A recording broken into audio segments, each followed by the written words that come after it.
Hello there. Yet another Brussels type has surfaced saying that the UK must agree to pay before the trade talks can begin.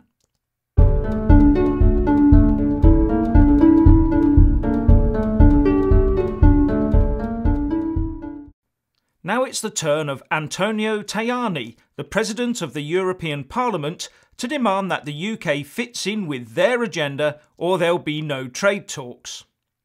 Mr Tajani has joined the now long line of Eurocrats who demand that the UK falls into line with EU demands before moving on to the one subject that will shape how the EU and UK interacts far into the future, namely trade. The Italian MEP who took up his post as President of the European Parliament in January this year is now part of the vocal chorus trying to dictate that the UK caves into 3 EU demands prior to trade talks. First, the EU wants the ECJ to have jurisdiction over EU nationals living in the UK post-Brexit. Second, it wants the Irish border question fully settled. Third, it wants the UK to agree to hand over any sum it demands up to about £90 billion.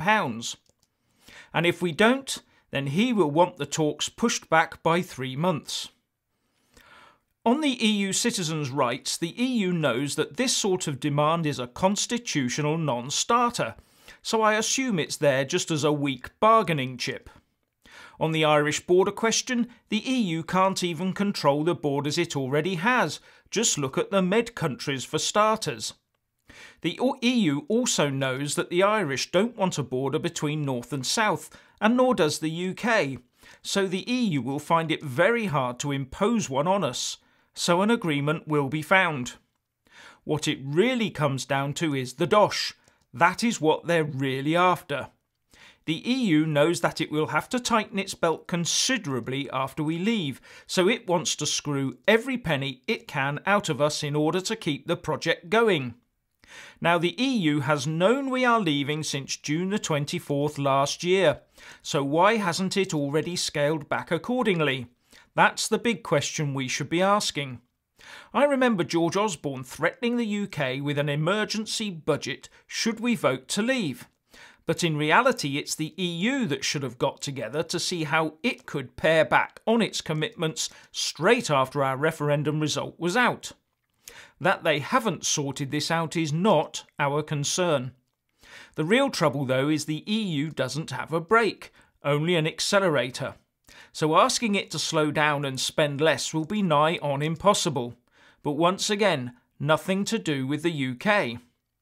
Anyway, what do you think of Mr Tajani's interjection? Please leave a comment below. Thank you. Please do like and share this video. And also subscribe to my channel. And when subscribing, please do remember to press on the little bell next to the subscribe button. That way you'll get an alert every single time I put up a new video. Thank you very much for watching.